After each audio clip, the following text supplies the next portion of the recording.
All right, I wasn't sure if I was going to go to Mt Takao today because I was just in that neighborhood yesterday. But I looked it up a little bit and it does seem like it's a super duper tourist place. They basically kind of made a whole industry out of that mountain, which is kind of a cool thing to do in a way for your community or whatever. Like it seems like the entire subway stop leading there, it's like only there really just so people can go to that mountain, kind of.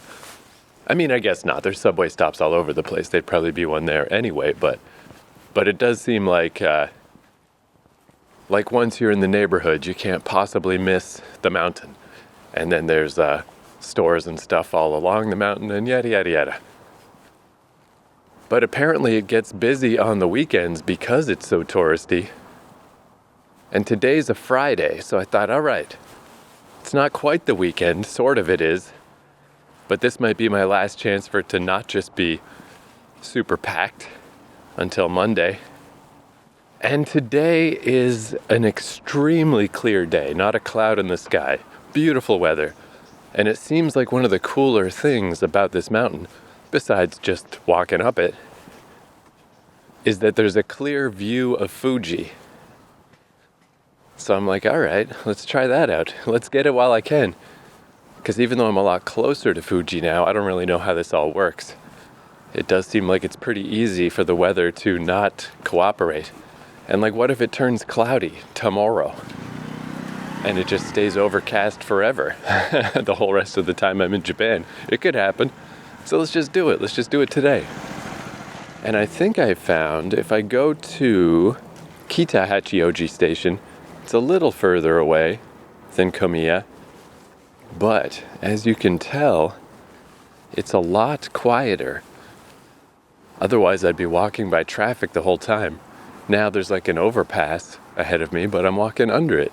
This seems pretty nice. So this could be, like, it still seems like this neighborhood is basically to be escaped from. It's the place to come to go to sleep, and that's it. Not a place to hang out because there's nothing here. And it's kind of uncomfortably traffic-filled.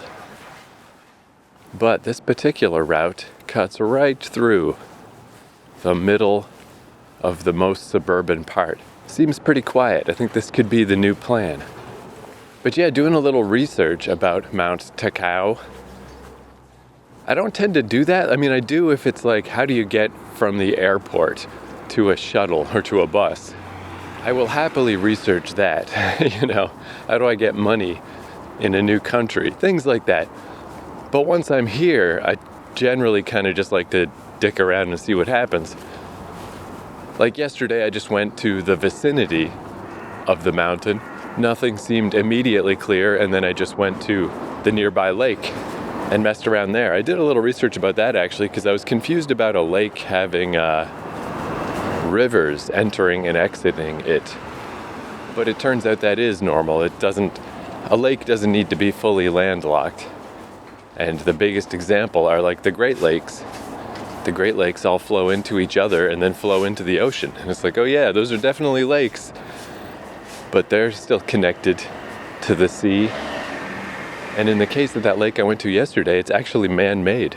They dammed the river and created that lake. And they used it for stuff in the 1964 Olympics. It's kind of cool. It's kind of a sort of famous place. I had no idea. I just went because I saw a lake on the map. But what I learned for Mt Takao, very important, is that Takao Station is not actually the stop. There was the really cool, weird demon head in that station, and it does seem like that stuff carries on into the mountain itself.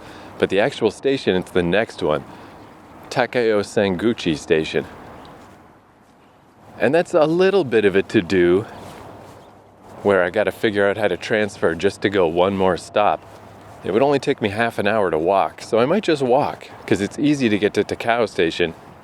And rather than stand around and wait for the train and figure out all the transfers and blah, blah, blah, I also think it's kind of cool to walk toward a mountain before you walk up it. You really get a sense of approaching the mountain.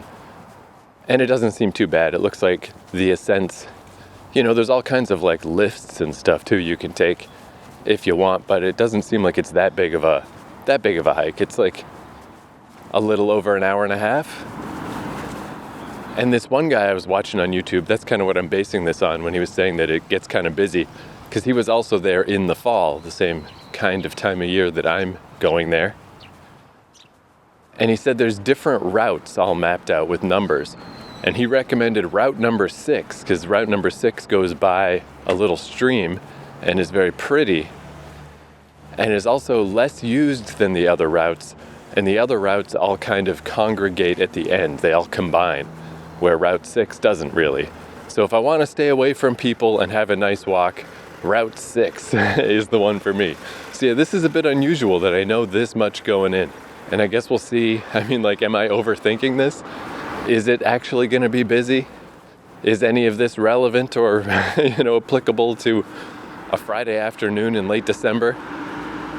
Like, this might just be that I'm just taking into account too many details that don't really matter. But it's kind of neat also just to know. I mean, I had to know about the station. The station thing is the important part of this puzzle. Takao Station is not the station. You're not close enough. You're not there yet. Then once you get there, it seems like no biggie, and pretty much any route that I take would have been fine.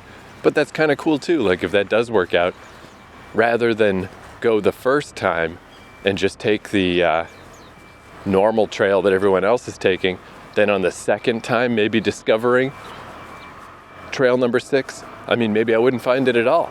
Maybe I'd have to go 6 times. Instead, I just get to do that the first time.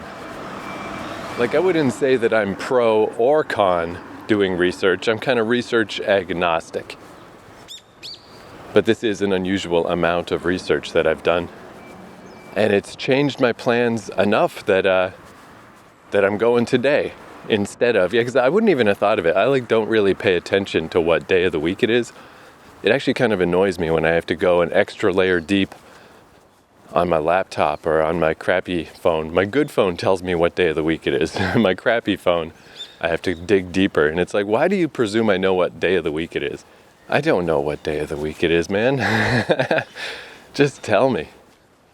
So I wouldn't have really realized probably or thought about the fact that it's a Saturday or a Sunday till I got there, and it was a fucking clusterfuck. So in this case, the pre-research seems pretty handy. Pretty handy little thing. And yeah, even though I tried to get up and get moving early today, it's not extremely early. It's already 11 o'clock and I haven't exited my neighborhood yet. But yeah, just a short ride to Takao. Takao. I was calling it Takao, but I heard someone else call it Takao. But then a nice little walk to the other station. Then a nice little walk all the way up a freaking mountain. And then hopefully a nice little view of Fuji. And then rewind that whole mission. And also the 7-Eleven had the delicious... It's funny, like, in the earlier episodes of this podcast, I couldn't stop talking about my electric fucking hair buzzer and all the problems I was having with that. And the stupid power cords and stuff. Now at this section, it's just the non-stop talk about the barbecue fucking mackerel at 7-Eleven. But it's so damn good, and they had it today. They had 2 of them. But I can't buy 2 of them. It's like $8, and it's way too much food. But I wanted to, man. It's like, I want to buy both of these. But I just need to appreciate them when they're here. And it's such a difference of like just nice, it just feels so much better to just eat rice and fish in the morning to get going. Because last night as I was coming home, I was pretty wiped out. And once the sun went down, it's like, ooh, man, I'm feeling tuckered. And it's that feeling of like, I don't even want to take the effort to eat. So even though my experience with convenience store fried chicken was less than amazing, I tried it again on the way home because, like fried fucking food, it's just like easy to eat. It's easy to compel yourself to cram it in your face. But then it's just like so like blah. It's like, oh no, why'd I do that? Why'd I eat that?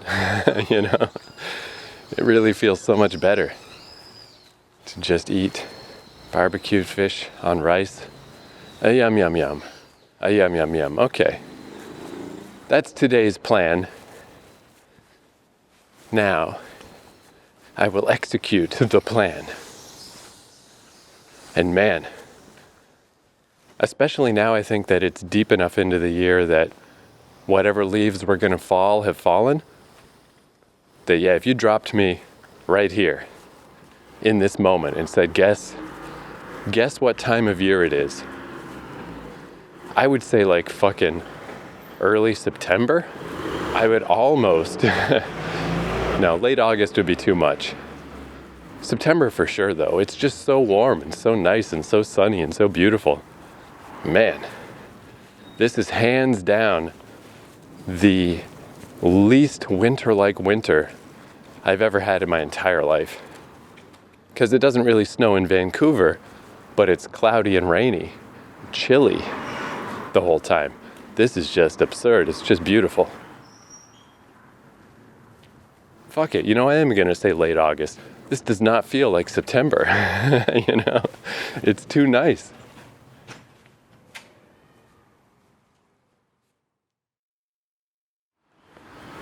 Man, this station, Kita Hachioji, talk about fucking obscure, dog. There's nobody here on either platform. Like, fuck.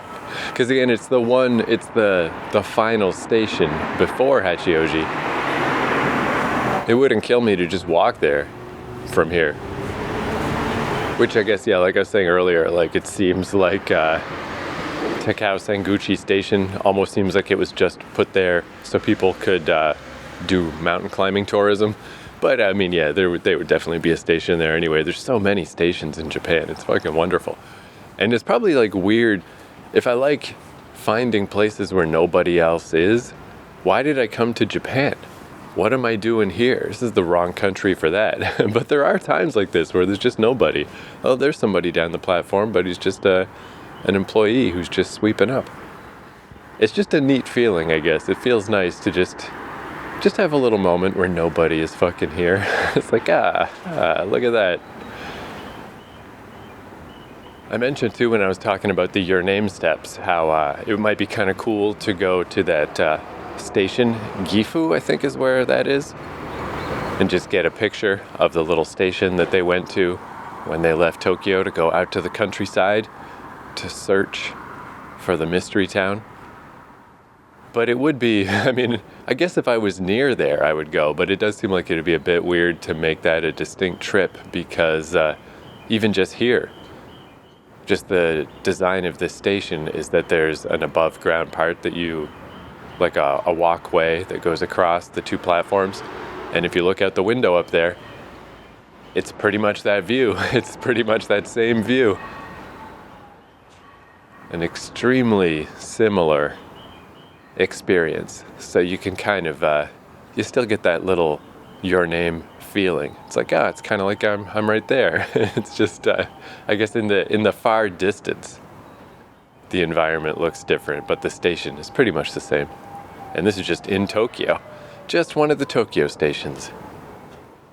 Oh yeah, that's one thing too, is I rewatched the video by Katie and Eric, where Eric traveled all the way from, he used to live over by the Samita River, and he went all the way on just local trains, normal transit, all the way to Lake Biwa, which is halfway across Japan.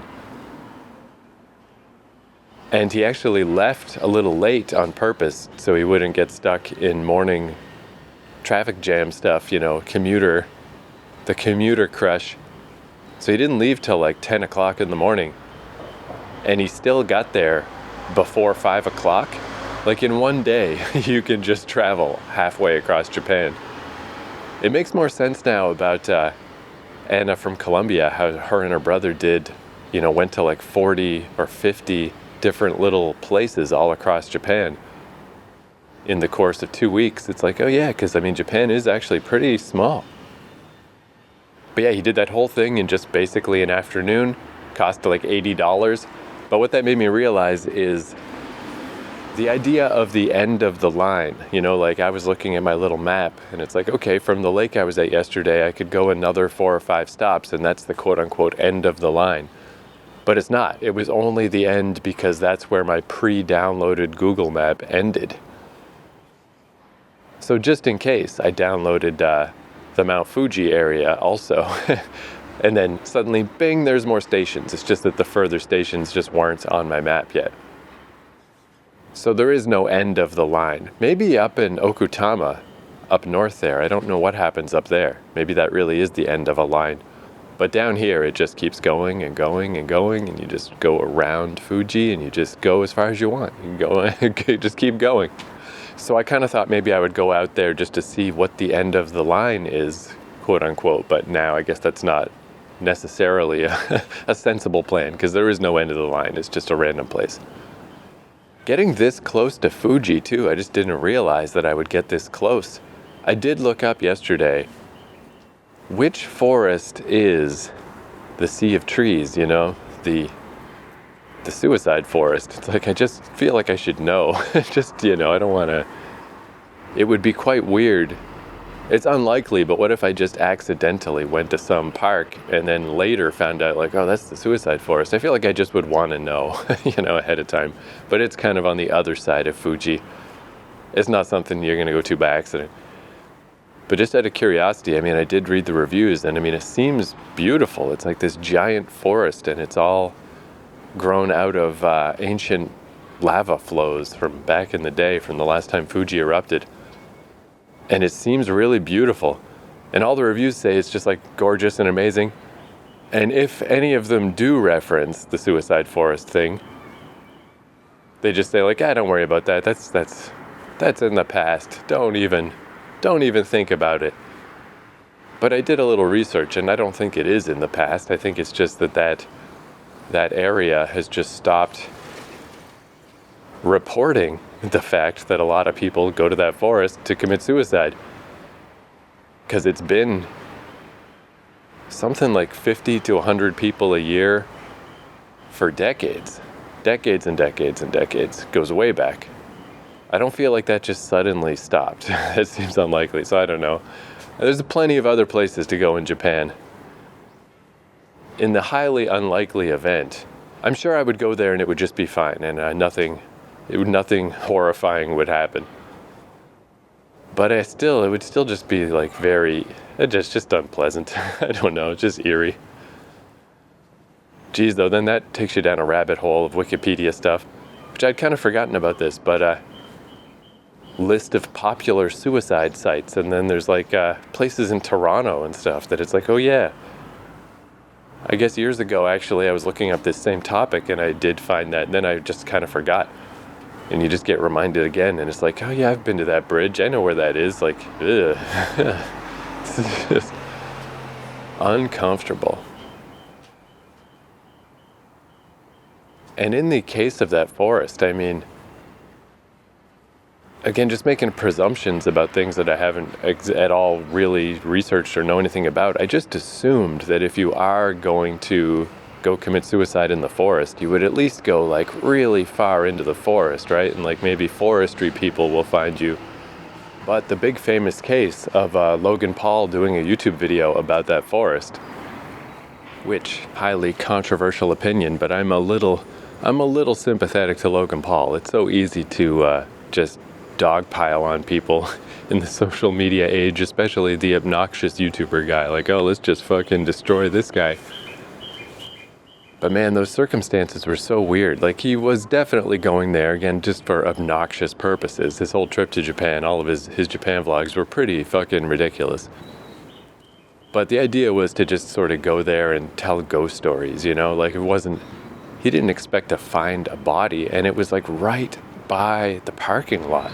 It's just crazy, because like that park, that forest, they take school kids there and stuff, and families and hiking and whatever. It's just a normal place. But yeah, they were right by the parking lot, and it's just like, what the hell, dude? That's fucking crazy. And then, it was kind of his video editor who was sort of at fault. He was putting out daily vlogs, so yeah, he was signing off on stuff, but he was, he just left it to the editor guy It was the editor guy's choice to leave shots of the body in that video. Logan took all the heat for that. And he like tried to turn it into a suicide PSA. It was bad. It was terrible, obviously. But it wasn't as terrible as everybody said. Oh, this guy is the devil. He's just an idiot. He's just an idiot who got in a bad position. And he was putting out videos every single day, and he wasn't thinking about what he was putting out that hard. But anyway, all this rambling is to say I have zero plans. Zero plans to go there. So I kind of just wanted to look up where it is so I don't go by accident. If I ever did go, I want to at least know that's where I'm going. But yeah, other side of Fuji. The northwestern slope at the bottom of Fuji is where it is. So I don't imagine I'll go there, but it is interesting that I could real easily. Just go there today. Could go there anytime. It's like that all this stuff is so close and so accessible. A lot of this trip has been that, I guess, is just realizing how small Japan is. How you can really get to all these places. Anyway, this platform is slowly filling up, so that's good. 1, 2, 3, 4, 5. I'm the 6th person now, so that's good, because I was starting to think, like, is this like some weird station where the train never comes? But no, I think I just got here just as a train had arrived.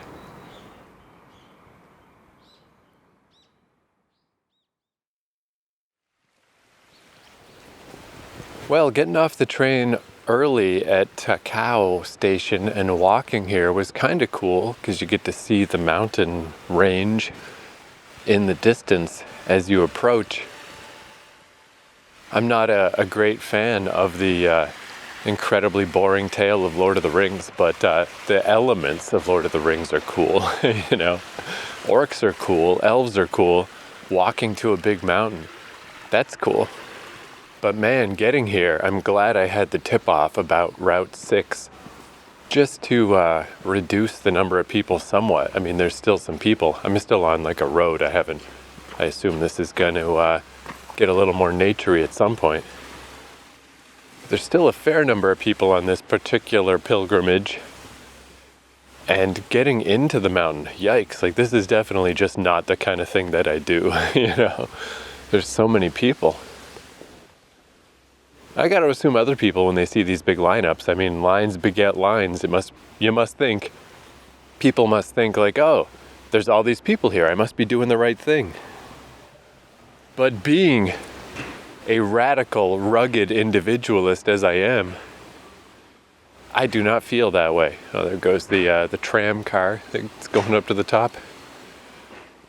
When I see a big line of people, I just think like, this has to be the wrong thing. I shouldn't be here. I shouldn't be following all these people. I very much feel the other way. It's like, I've done the wrong thing. This is creepy. And then there's signs saying like, when the mountain gets too crowded, we might restrict access. If you don't get to enter the mountain, too fucking bad. So it's like, fuck. It's gonna be cool to get to the top and hopefully get a cool view of Fuji. I think this is gonna be worth doing once. But already I can tell, I can see all these different routes and stuff. I'm never coming back here. I'm never gonna do this again. There's so many people. It's ludicrous. I mean, you can throw a freaking stone and find a mountain to climb in Japan. There's no need for this. This paved walk next to it's like a 90-minute hike. Who needs a tram to get to the top? How fucking lazy are you? Get out of here.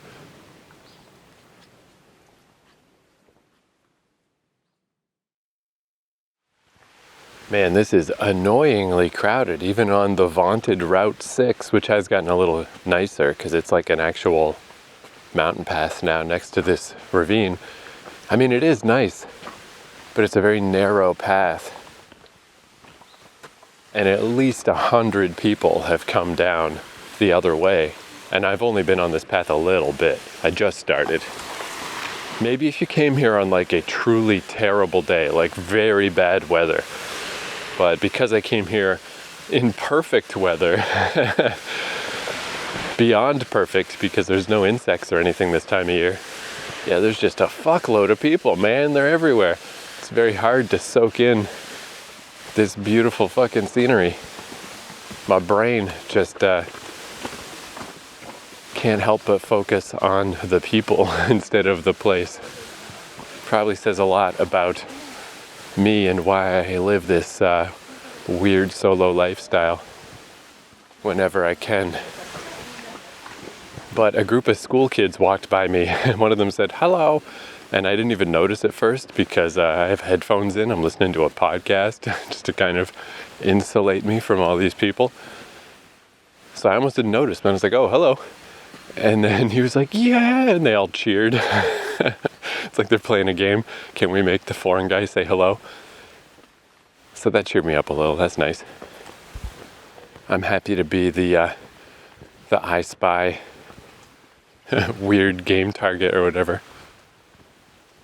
Oh, it's just like there's a guy in front of me who's walking sort of kind of at my speed, a little too slow though. But then the person behind me is just getting closer and closer. Do I just find an excuse to stop, take a picture, let this person pass me? Do I try to pass the person in front of me? This is just a pain in my fucking dick, man. I don't like these people. I don't like having all these people. Oh, here we go. It's a nice little some side steps down to a little shrine. I'll take this opportunity to go off the path for a second. Let people pass me, but there's obviously a million more where that came from. This whole thing is gonna be just packed in with people. All the way up and all the way down. No offerings at all here. Well, I say that, but there's like a little bag someone left. Which is, I can't tell if this is an offering or is just garbage. I think that one actually is garbage. There's an unopened tea bottle in there, but the rest is like half-opened food and stuff.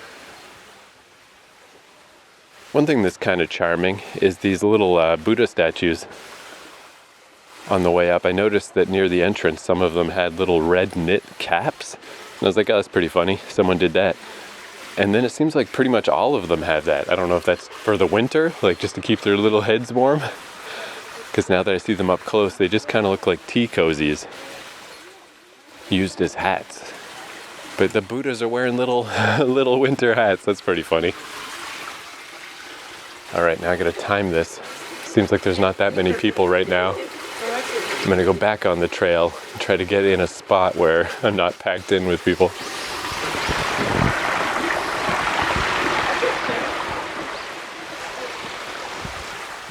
Hello.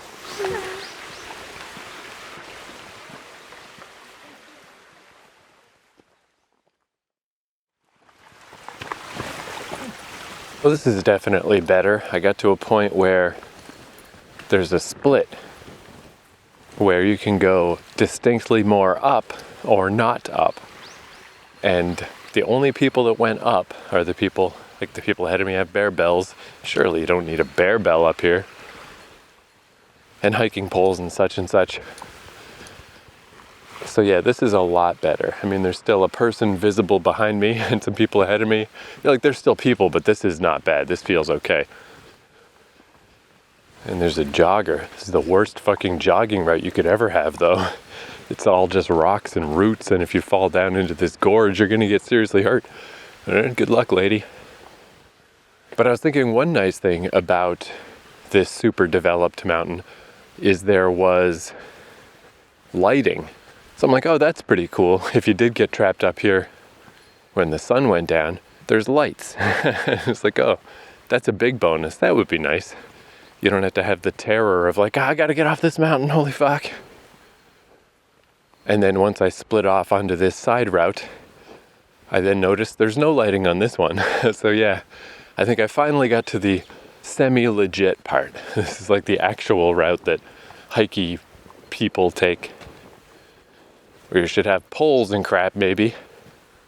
There's a bunch of falling debris signs. Watch out for falling debris. Don't linger here. And no lights. And yeah, way less people. So that's good. I was afraid it was going to be just a traffic jam the whole way. Yeah, apparently there's a train, like an express train, from one of the major stations, Shibuya or Shinjuku, I don't know which one, that comes straight here, no stops, for like $4. So it's definitely working. I mean, if you build it, they will come. This place is popular as fuck.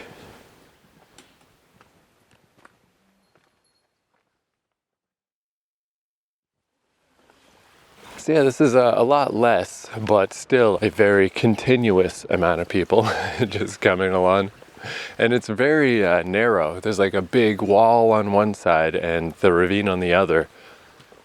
You just walk on this one path, which makes me wish I had drank a little less coffee at the bottom. It's like, I gotta get all the way to the top before I can pee. Story of my life. And it's a pretty easy hike. Quite a few kids and stuff have been going by. Not a big problem. But yeah, I wonder, the way I've been noticing that, rose-colored glasses kick in really easily. You just forget stuff about like being tired or whatever.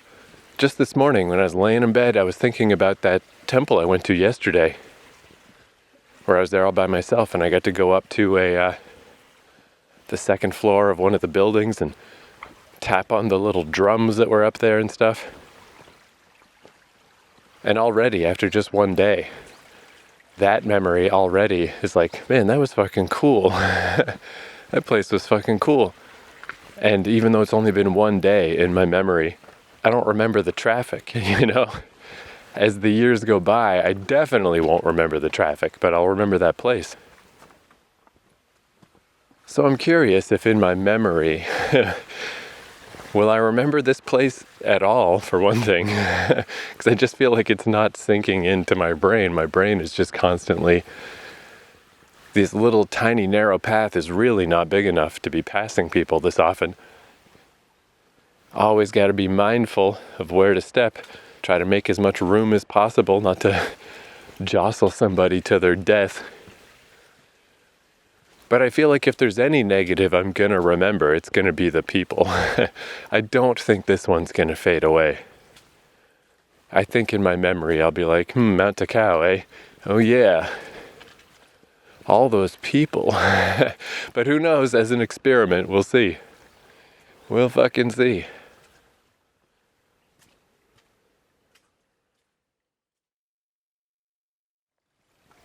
Well, I actually managed to find a little side thing where the creek kind of split off into two, and I actually managed to go hide myself away in the woods and pee. That was nice. But now the trail has switched to the other side, so now I'm the one, whenever I'm passing people, I'm the one on the side near where you could tumble and break your ankle. And it's so much worse feeling. It was bad before. I'm definitely going to take one of the other routes on the way down. Caution, slipping down. Nice timing sign. Because yeah, I mean, it's very pretty, but it's fucking pretty everywhere. Like, just walking up a random fucking road at Ome behind a junkyard was, also very pretty. I'm sure the view at the top will be nice. Maybe that'll turn me around. But at this point, I don't recommend this mountain. I don't like this. Too many fucking people. And I mean, this fucking path is so narrow. You're not supposed to be passing people all the time on this dangerous ass fucking path that's next to a cliff the whole way. Ugh, there's more people. Yeah, this sucks, man. Fuck this mountain. I don't like this. I'm gonna take the paved fucking mega super easy path on the way down and see what that's like. Hello. I mean, maybe this is an argument for taking the rail car up or whatever. But yeah, like right now, if I fell down this fucking thing, I'm like 70 feet up. Like, this sucks shit, dude. This is not pleasant or comfortable. If no one else was here, I'd be all right. But this is like wild, man. I hardly ever see people anywhere on any hiking trail in Japan. What the fuck is going on here? Why is this stupid fucking mountain so goddamn famous? Fuck this. This sucks, dude. This officially sucks.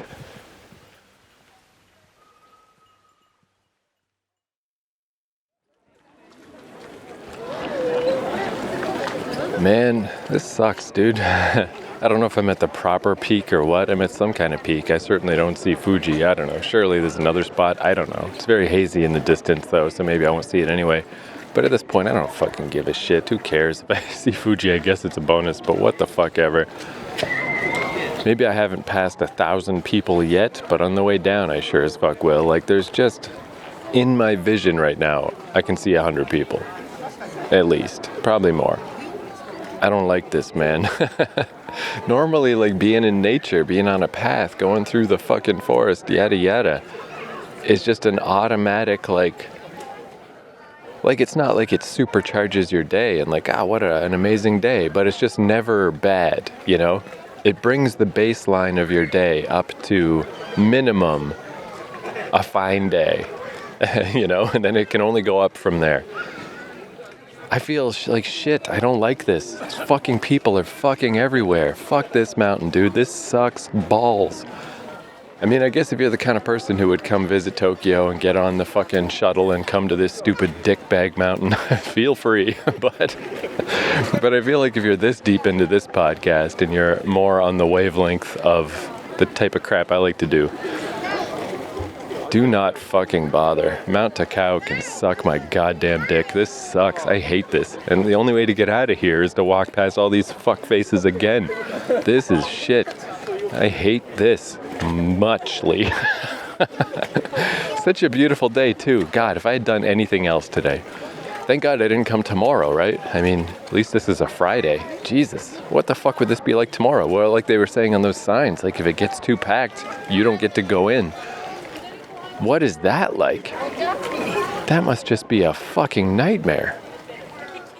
Anyway, I'll keep wandering around here, I guess, and see if I can see some kind of cool Fuji view, but I saw the path to route number 1, the super easy paved path, and I'm just going to take that down and get the hell out of here. Definitely not going back down that fucking dangerous-ass nightmare path by the fucking ravine. Man, what a downer. I really did not expect this to go like this. I don't know. But I guess I just haven't done a touristy thing ever. Not once in my goddamn life in Japan. So I just didn't expect it to be like this. This is like I'm in a crowded subway, but I'm on a mountain. Who the fuck enjoys this? Fuck every person who's here. Fuck them all personally. God damn it.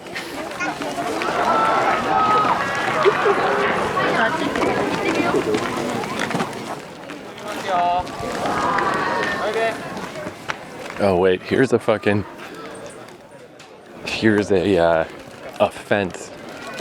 And people staring. Maybe this is it. Maybe this is the epic view. I can get this out of the goddamn way and get out of here. Wish there was a zip line up here, or it was like Far Cry. I could get on a glider and just get the fuck out of here.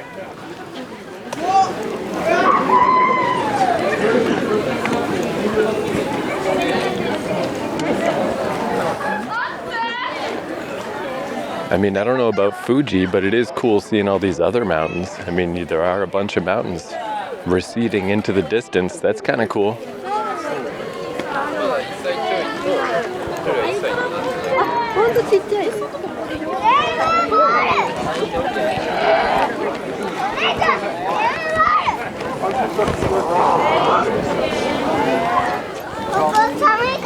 Yeah, I mean, I don't know. It's just a view of a bunch of mountains from that side. I mean, it's okay, but I've seen that. I've seen it before.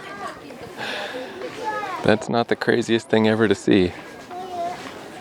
You are here, top of Mt Takao. Visitor Center. Okay, maybe I'm not quite there yet. I don't know. Somehow, even with all this infrastructure, I'm finding it weirdly unclear where I'm supposed to fucking go. I guess I would just follow people, but everyone's just meandering around.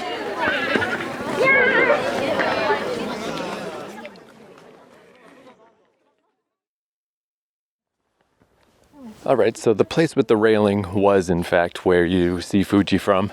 It is just kind of hazy today. I had to really squint, but I'm like, oh yeah, okay, there you are, Fuji-san. There you are. Technically, I guess I saw you. The view from Chiba that day was way better, but that was obviously super lucky that happened. So I'm not docking it any points for the view of Fuji. Who cares? It's a bonus if it happens, whatever. I sort of got to see it a little bit. The vague outline, that's fine. But yeah, on a pass-fail, I'm afraid I have to give this adventure a fail. I don't feel great. And yeah, I was just going to take Route 1 and get out of here, but I just can't be around those people anymore. So many people, I fucking hate it. I mean, I guess it's extra bad at the top because that's all the railcar people and everything. So I'm trying Fifth Trail for, Inariyama, and then it ties into the Sixth Trail. No. I started going down the Fifth Trail, but I don't even want to risk that I get back to that fucking... But I don't even want to risk that I get back to that Sixth Trail and not doing that. It would be okay if it was just a normal experience hiking in Japan where there's not a bunch of people. It would be nice. But it's like very narrow and unpleasant, and I bet going down is even worse than going up because going down is deceptively harder when there's potential fall damage. So I don't know what the heck trail this is then. I started going down the Fifth and then I just went the way that's not the Fifth.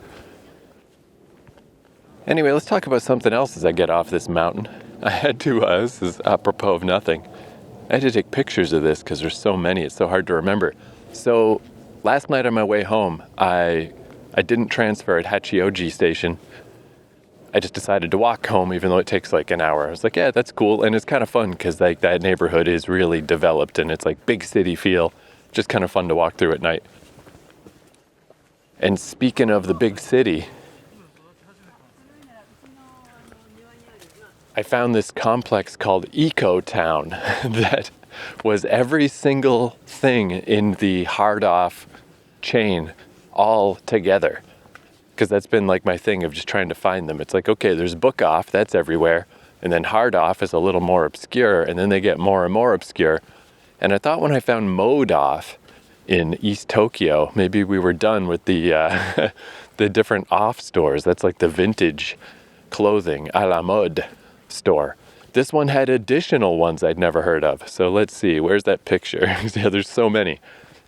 All right, so it has book off, hard off, and hobby off, which are often together. Off house, which I saw some of those here and again. And mode off. Then not part of the major sign. I had to go inside to see this one, but there's also garage off with a picture of a guy holding a tire. So I guess that's where you get your car goods. And then the weirdest one, liquor off. So what is that? It's 1, 2, 3, 4, 5, 6, 7 different branches to this fucking franchise. This path doesn't seem as bad, by the way. I don't know which one I'm on. Maybe the sixth path is not the least busy. Maybe just because it is the most clearly sort of beautiful one. Since it follows the ravine the whole way, maybe it's actually deceptively busy. Because this one I'm on now is just kind of a normal-ass hiking path that's way wider. It's like fucking 4 or 5 times wider. It's much more comfortable. So there is a cliffside on one side, but it's like not that hard to pass people.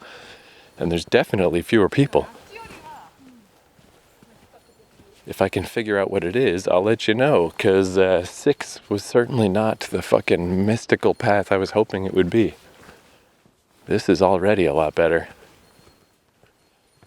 But yeah, in the hard off, I saw a Sega Mark III, which is cool because that's the Japanese version of the Sega Master System, which was the first video game system that I had and that a bunch of my friends in the neighborhood had before we got Nintendo later on. So it was really cool to see, and it was like in perfect condition. It had the FM sound attachment, which I actually think sounds worse, but people like it. But because it's this thing from 1985 and it was in perfect shape, it was like $550 or something. It was really expensive, but it was cool to see one. And they had a section with musical instruments that had a bunch of humidifiers going, I guess just to keep the wood limber. I don't know anything about maintaining instruments. But there was a giant cello, and I just kind of plucked one of the strings a little just to hear the little boom. And then I saw that the price tag was over $3,000. So I was like, oh, fuck. Don't touch that. Glad no one saw me touch it. Just like, Jesus, don't touch anything in this store. It's nuts. So yeah, you can get like little weird plastic toys from fucking your favorite fucking Power Ranger style action show for, $1, or you can get $3,000 fucking cellos. It's all in there. Because, yeah, like every store in this complex, it was like several buildings, and they were all several stories high. It was just tons of shit. I was in there for ages. But I was definitely confused about liquor off, because I'm like, surely that's not used alcohol. What does that even mean? What would that be? But my friend Brad helped me do a little research on this franchise. Turns out, weirdly, Book Off is not actually part of the family, even though it's got the same naming convention and the same style of logo, and they're usually all together. But technically it started first, and it's owned by a different person, or started by a different person. Though the founders of both brands were friends back in the 70s or whenever it started. But when you see Book Offs in there, they're technically franchised out and licensed by Hard Off. Which does explain why there's some crossover. There's stuff in Book Off. There's like DVDs and video games and stuff that you find in Hard Off as well. And I was like, I wonder how they decide what goes where. And I guess it's just whichever side bought the stuff, because they're technically different companies. That's weird. But Liquor Off, I think, is the newest one. And it's more kind of just like off-brand liquor, sort of in the sense of like maybe beer that's about to expire. So it's like, hey, just buy it now and drink it. Fuck it. But then they also mentioned like wine from personal collections. And the first thing that came to mind for me with that, whatever path I'm on, they've stopped labeling them with numbers wherever I am. So I can't really say where I am. I'm at a crossroads, Mt Takao one way, and Odorumi Pass the other way. So anyway, wherever the fuck I am and however I got here, it's certainly a lot nicer. But yeah, this idea of liquor from personal collections, the first thing that made me think of is like, do they just inherit booze from people who died, who had like wine collections and stuff? Oh, that stairway goes up. I don't want to fucking go up. I think there's a part of this crossroads that goes down. Nope, I'm at a crossroads where every direction goes up. Great. What the fuck? Well, I guess just pick a direction. I guess I will go toward Odorumi Pass, Mount Kobatoke Shirayama. So yeah, do I want to go this way, or am I just going to go up another mountain? Fuck this place. I don't even know how to get out of here now. Maybe that's why there's nobody over on this side, because you can't escape. It's just on to the next mountain. But all right, on to the next mountain. Let's go. It's only 2:30. I got some time to fuck around up here. All right. Well, this crossroads, even though I got to go up a bunch of stairs, it does seem like this is the way I got to go. And then it leads to a washroom, and then another washroom, and then an exit, presumably. Unless, are those numbers? Oh no, is that elevation? Well, this explains this. This is why there were not people over here. Yeah, I'm just going on to the next mountain. I think I just got to turn around and go back. Because if I keep going, first of all, it's another 100 meters up, which is not that big a deal, I guess, but I don't actually know where it goes. It just goes to the edge of the map and then off into oblivion. Yeah, these mountains go on and on and on. On and on and on forever. Okay, back the first way. Follow the numbers. If you exit the number system, you've exited the mountain. But yeah, I was thinking that because that happens with Magic the Gathering cards. Like if people get sets of like, wow, this is a collection of like old, valuable Magic the Gathering cards. Because even though it's just a dumbass trading card game for kids, it's been around like 30 years. Some of those cards cost a lot of money. So it's like this kind of eerie thing of like, it's nice to get a good deal on cards, but if you think it through too hard, it's like, oh, but I mean, where did those come from? Why did I get this deal? And the most likely scenario, because if it was like the person selling them to go to college or because they're having a kid or something, they would know what they're worth and you wouldn't get a good deal. If you got a good deal, it's probably because somebody died and then someone else is going through their stuff and just selling whatever. It's a bit of an eerie phenomenon, but it is true. It's like, I don't know, it's morally gray. It's like weird. It kind of takes the zing out of getting a good deal. Like, oh, I got a good deal. It's like, yeah, you got a good deal because someone died and their mom didn't know what this shit was worth. That's fucking creepy and weird. So does that happen with liquor off? What do you mean, like, liquor from personal collections? That's the first thing that came to mind. Somebody died and liquor off inherited their liquor. But I don't know for sure if that is in fact the case. But anyway, that was kind of cool. Beyond the $3,000 cello, which if I had all the money in the world, I would buy just to fuck around with, they had a Maison Ikkoku figure, which is my favorite old school manga. And it's $50. It's just Kyoko, the main character, sweeping. All she does is stand outside the front of Maison Ikkoku and sweep. That's her classic thing. She's always sweeping up the entryway. But again, if I had an apartment and I just wanted to fill it with crap, I would for sure buy that. That's cool as heck. But instead I just walked around and soaked in the ambiance, and I bought nothing. And of course the non-stop, hard-off, jazzy jingle was driving me nuts after a while. Though the house-off part did have a room for vintage stuff. That was kind of cool. Just to see, because it's very similar to if you see like old stuff from the 50s or 60s or whatever from North America. It's just this is the Japanese version. So everything's a little different. These are like appliances that look a little different and weird kitschy memorabilia and stuff that looks Japanese instead of North American. That was kind of cool. Oof, all right, well, I'm walking back up the hill now. So I'm going to turn off this recorder. Wow, even up here, though, I can hear a siren. There's always a siren. I bet if I was on the goddamn moon, I would hear a siren. That's just how dumb I am and how little I understand physics.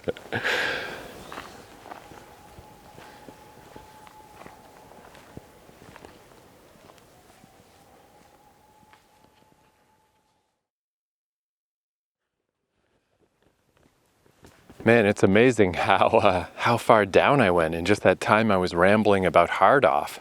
Because now I'm going back up. I took a different route. I took actual stairs to go back up. And now I'm just continuously walking upstairs, endless, never-ending stairs. And I'm like, man, this is really far. I got to go a really long way. But I'm in much better spirits already, like seeing these stairs. And then as I started going up them, just realizing how long it was going to take me to get to the top and how it's just like never-ending. I thought like, oh no, this is gonna, I'm already in a cranky mood. This is gonna suck. But it's the exact opposite. Like once you get into the grind and once you get into the groove of just going up these stairs and going up these stairs and going up these stairs, and I'm going really slow. All the people with all their proper hiking gear are passing me because I just don't want to mess up my knee. Nice and slow, just slowly walk up. An actual useful thing I just learned is I found a little spot with these benches that has a way better view of Fuji. It's still pretty hazy today, but I can see it a lot better from here. You gotta zoom way in on the Google Maps, but it's called Momji Dai. MOMIJI-DAI.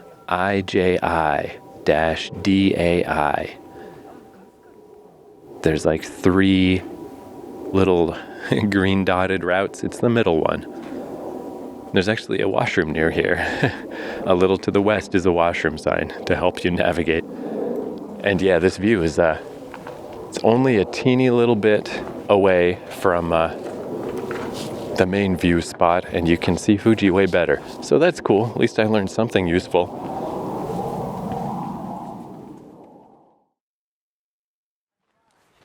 I'm going down Route 3. I just kind of picked it random, and it seems all right. I don't know. It's fine. It's still... All of these routes, though, it is just like... this is a wider, more flat path. It feels a lot safer, but it is still just a giant gorge on one side with no fencing or anything.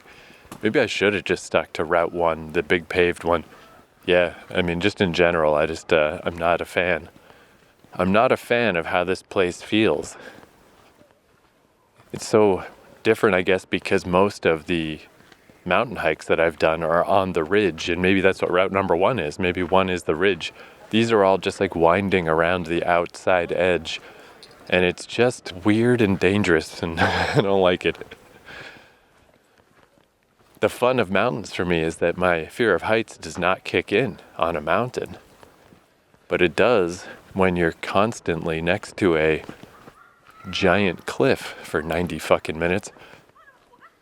Anyway, this doesn't seem too bad. Route number 3, not the worst. Hey, wait, what's this? Third trail now becomes super narrow. First trail stays wide. All right, I'm officially on trail 1 now. Hook me up, trail 1. Fuck it. This place has crushed the individuality out of me. I don't want to do my own thing anymore. I don't want to I just want to go on the easiest, safest, quickest, nicest path.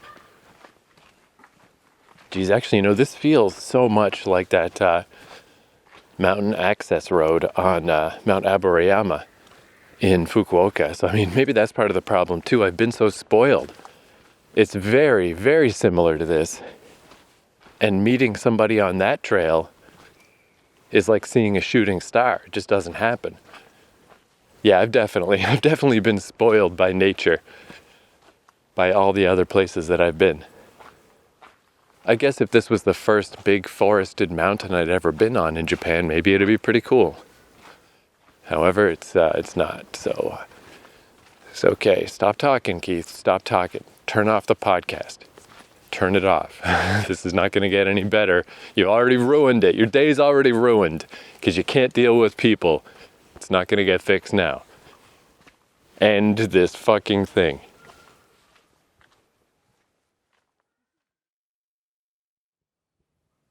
So who knows, because obviously this is just my one experience on this mountain, but I've been walking down trail 3. I split off onto trail 1 and it went to some kind of temple, and maybe I could have passed through there. I don't know. It got very confusing. So I just came back to trail 3. But anyway, I've been walking down trail 3 for 10 minutes and have not seen one person. So again, who knows? Who knows what experience you might have more generally. But in my time here, it definitely seems like the secret is out about trail 6. Yeah, it was probably a little prettier. Was it though? I don't know. I'm still just walking down the side of a mountain. I think this is about as good.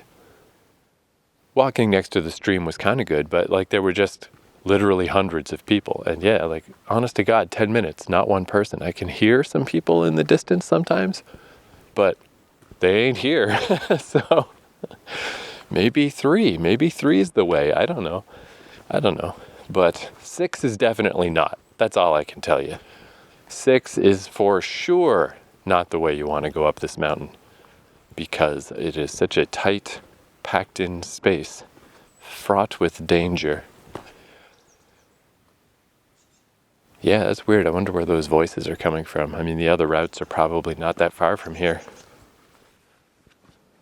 Third trail, Takao Senguchi Station, is coming up. And yeah, I am all by myself on this trail. How is that possible? This is so weird. There were so fucking many people. At the top, I guess it makes sense. It is the top. It's where everyone's headed to. It's where all trails converge and where all the lift pass people and whatever all appear there. But how can Route 6 have literally hundreds of people and Route 3 has just me? What the fuck, man? I just don't understand I don't know, man. The habits of people, it's fucking crazy. A group draws a group. That's the only way I can explain it. I don't know. But this is such a stark difference, it's ridiculous. It's not that there's fewer people. Even when I went the wrong way and I was heading to the next mountain, there were fewer people, but there were people. There's fucking no one here. What is happening? It's like I'm in a Twilight Zone episode and everybody died. Or like the entire world just, everyone disappeared and I don't know yet. And then I'm going to get down into the city and everything's going to be all stopped and quiet. And I'll just be like, hello, where is everyone? What's happening? Crazy, dude, what the hell? Fucking weird as shit. There's not a single person. It's just me. This is what the heck. So yeah, again, hey, who knows? Who knows, man? Maybe I just got lucky. But it seems like Route 3 is pretty good. I think if I remember right when I looked at the map when I first got in, maybe it's that this Route 3, I think this is the biggest loop. Like it loops around further. So it is like every other route will get you there more directly. Maybe that's the thing. Maybe that's the issue. People just absolutely, positively will not spend longer than they have to get to the top. I don't know.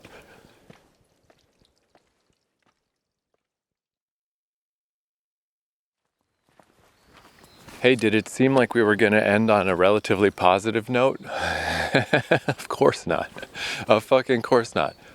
So it's like 20 minutes later, still have not met a single person. There might be some people coming behind me. Maybe that's the voices I can hear sometimes. I don't know. But yeah, nobody. There's nobody on this trail, which sounds great. But it is really long and windy. It's really taken forever. Oh, there's a person. Hello. Wow, what timing. So yeah, that's him. That's the only person. But I can sort of see why people don't use this path. Not just that it's longer, because hey, whatever, that's nice. It's this idea of walking next to a sheer plummet. This is so much worse than it was on Route 6. And on Route 6, I still felt very uncomfortable. For this one, for long stretches, there's a very steep decline on one side. And I mean, that happens a lot, you know, all those mountains in Fukuoka and stuff. When you're walking on the ridge of a mountain, there was that bit, that unincorporated path to Kamine Park. It had a couple scary parts where you kind of go around a corner and it's like, geez, if I fell off this, that'd be bad. This feels like that all the time, just all the time. Like this is legitimately dangerous. And it's a pretty good path, and it's pretty narrow. But like those other places, usually I feel like, you know, hey, if I fell down this, it wouldn't really be that bad. You'd just kind of roll down a hill, you know. There's a lot of trees to grab onto and stuff. I never felt like it would be really that bad. It's like I could definitely break a fucking wrist or something. But that'd be like the worst of it. Maybe sprain an ankle. I really never, like I didn't feel scared. Walking on this thing, if I fell down this, like I would legitimately, I think, die. It would be really fucking bad, and I don't know how you'd ever get back up. And what do you do? Just try to keep going down? Like there's bushes and stuff and like growth, trees and things, but not the like stop your fall, more like the hit every branch on the way down. It's like really steep. Fuck, like what is this part up ahead of me? Ugh. And just looking out at the city in the distance, it's real far down there. Like this thing is going down so gradually. But yeah, there's like there's no barrier at all. It's just and it's just one of those things like, yeah, I mean, why would you fall? But there's a lot of roots and uneven ground and like, who knows, man? Who knows what could happen? It's not common to just suddenly trip and fall, but it can happen, and it would be so fucking bad here. It would be really fucking bad. And it's one of these things that like my fear of heights, it's not at a high level. It's like a 2 out of 10, but it's just buzzing in the back of my mind, and I feel like my equilibrium is getting worse as I go. Like just this constant uncomfortable feeling. Ironically, should be like, hey, shape up, body. Real important that you don't fall down here. And I just feel like I'm getting more and more wobbly feeling. Yeah, so I mean, I think it's understandable why nobody takes this path. This is actually dangerous. Shit. I was like, hey, right at the end, I discovered the secret. The secret is Route 3. Don't go on Route 3. Don't go on Route 6. Don't go on Route 1. Don't go. Don't go to Mt Takao. Fuck this stupid mountain. Jesus, this is uncomfortable, and it just won't stop. It's funny though, I met that one guy because nobody else on this path. That was the one guy. I got one guide. Caught it on wax.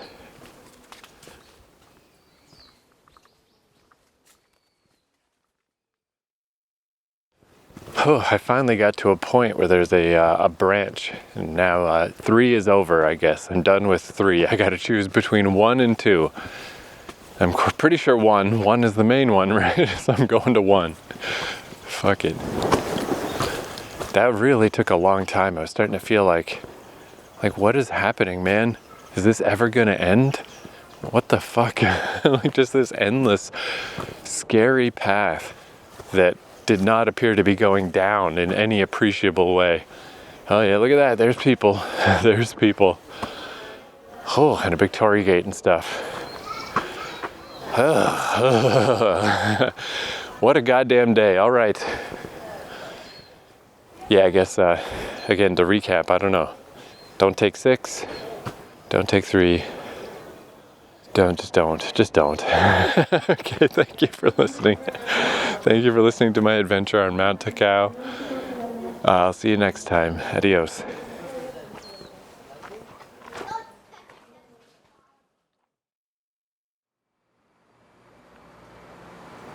So that was a weird episode, huh? I thought me from the present should just hop in here. Just had a couple of thoughts. See, I wanted to check in on the rose-colored glasses test because I always put out these episodes a bit behind the times. Quite a bit behind the times, actually. So this one was 9 months ago that I hiked up Mt Takao. Right now, it's 9 months later. Spoiler for the future, but I'm in Taipei, Taiwan. And it's great. I love Taipei. It's really awesome. Super hot in the summertime, but I've had a great time here. And yeah, it's been long enough now that I've been away from Japan that it's getting a little fuzzy. It's sort of interesting listening back to these podcasts because there's certainly details about things that I forgot. It's the middle of the night right now, by the way. Usually Taipei is not this quiet. It's like 3 in the morning. But yeah, Mt Takao in particular, I remembered this as, there's not a ton of episodes of this podcast that I would stamp as negative, like, oh, that was a bad day. That was a complaining episode. But obviously Mt Takao was one. So I always remembered that. I remembered like, oh yeah, I really complained a lot about that mountain. But I was thinking back to it and I was like, was it really that bad though? And basically, in the past 9 months, my rose-colored glasses totally kicked in because I was just like, nah, I feel like that was a pretty good day. Just visualizing the different parts of the mountain. It's like, yeah, I don't know. I thought that was all right. So I was a little surprised to listen back and be like, holy fuck, this guy had a bad day. What the hell? Like, I didn't remember being that vitriolic about it. I knew that I complained about it, but like that guy legitimately was like, don't come to this mountain. Don't fucking, this fucking sucks. And I don't know, maybe it'd be a case of like if I went back now that I know how it is. I mean, it was obviously a shock that I am always just hiking around on mountains by myself and I hardly ever meet anybody. So that was a severe change. Like I was not exaggerating about walking past 1,000 people. Once I got on that Route 1 at the end, it's just the paved road, super easy, bunch of ice cream machines and stuff all the way down. I don't know, I might have passed 2,000 people. It is an insane amount of people. But now that I know that's how it is, like maybe it wouldn't be so bad the second time if I knew that's what I was getting into. Maybe the shock of it, maybe I just couldn't shake that off. Or maybe I'm giving myself too much credit and I would just be a big miserable dickhead every time I went there. I don't know. But I thought that was a little interesting. 9 months is more than enough time for the rose-colored glasses to kick the fuck in and just make you forget all that stuff. So there's the social science for the episode. However, what I didn't forget was the terror of those paths. You know, path 6 was medium scary. I think I was underplaying path 3 and how scary it was. It was fucking scary. That shit was nuts. And this is what I think is interesting, I guess, because I'd never been to a mountainous country besides Japan. So I just assumed that the way Japan does stuff is just how it is. But now that I've been to South Korea and Taiwan, I think this is kind of interesting that Japan is way more rugged about their public hiking, way more than South Korea and Taiwan. It's kind of fucking wild now that I know the differences. Like Japan in general, the style is generally, I mean, like I said, path 1 on Mt Takao was just a paved road all the way up. But that's not common. And all the other paths were much more the way things tend to be in Japan, where the mountain hiking paths are literal paths. And I mean, it's kind of cool in a way, because that's obviously just the style in Japan. They just want things to be as natural as possible, to not have a lot of artifice. But that means you are just walking on paths with rocks and roots and sheer drops. And I definitely ran into a lot of cases in Japan where signs are kind of missing or weathered or not quite there, or something went wrong. And I've seen other people mention that too. Whereas, man, it's like day and night when I got to South Korea. All of a sudden, it felt like the hiking paths, it was like, hey, if you have a bad hip, don't worry about it. You can make it. Because if anything gets a little too rough or too tricky, we're just going to build stairs. We'll just build some fucking stairs right here. Maybe we'll just have a full-on walkway most of the way. And you want signs? Don't worry about it. We got signs everywhere. You are not getting lost. There's a part that's a little dangerous. Don't worry about that either. We got handrails the whole way. And it's like that almost everywhere. And then I got to Taiwan, and it's like that, but even more so. In Taiwan, it's even more developed, and the signs are even more, like the signs in Taiwan, some of them, not only will they have English, but they'll have distances and time. Here's how many minutes it's probably going to take you to walk to this place. And yeah, these sheer drops in Japan, just not a thing. Not a fucking thing that happens in South Korea or Taiwan unless you deliberately go way off course somewhere. And I got to admit, it seems surprising now that I know this. You know, it's like, wow, Japan really kind of lets you take your life into your hands. Because this was Mt Takao. This is like fucking the Mall of America. This is like tourist Grand Central. I never saw so many people in my fucking life. And yet it still has these hiking trails. I mean, to be fair, Trail 3 was not popular, you know. I met that one guy, and then right at the end, when it split off into 1 and 2, I met a group of teenage boys that I think started going down Route 2 and then came back. So, to be fair, it's insane, it's dangerous, it's scary, and just a terrible thing to unleash the public on.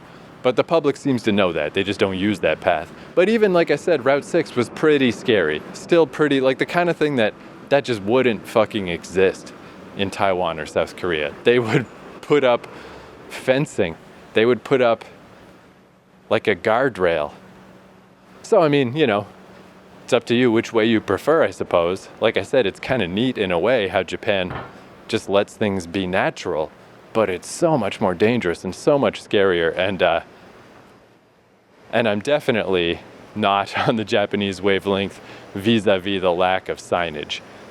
The signs are great. It's such a nice feeling to hike around South Korea and Taiwan and not have to worry that you're just going to get lost in the fucking woods.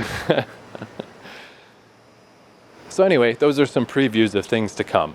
Things that I will discover in due time about these other countries, but they just applied so much to Mt Takao. And I don't know, I guess I just kind of also wanted to end this episode on a different note because I got to admit, I mean, it's weird listening back to it, and I mean, it's me, I'm listening to myself, but with 9 months removed and, just sitting here editing, it does kind of feel like I'm listening to a different person, and I couldn't help thinking, like, this man is quite entitled, He's just visiting Japan, wandering around, doing this cool thing that so many people wish that they could do, just wander around Japan for 90 days. That's crazy. That's cool shit. You should really not look that gift horse in the mouth.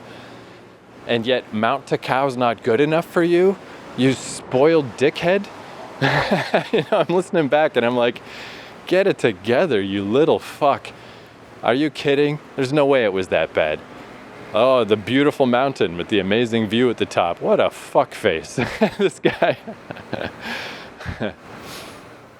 So anyway, just wanted to say, if you felt that way, I felt that way too. I don't know. I just got to take my own word for it that it was really that bad. Because I don't know. Was it? Was it really? But the plummeting off the side of Route 3, that was that bad. I will fucking double down on that statement. That shit was so dangerous. Just like, what is that? And yeah, now that I've seen how they do it other places, it seems even more crazy. That's just, don't call that a path. Don't send people down that path. That shit is nuts. It's kind of neat walking around Taipei at night. It's pretty rare that I do this because everything is closed. There's some 7-Elevens and stuff, but it's kind of a nice vibe. Kind of nice to just walk down these empty streets. But all right, I should shut up though, because, I am on a major street just so I'll have less chance of my yammering waking up anybody who's trying to sleep. But the best way for that to happen is for me to shut the fuck up. So that's what I'm going to do. Thank you for listening. Thanks for getting through all that. Sorry for the complaining. And I'll see you next episode.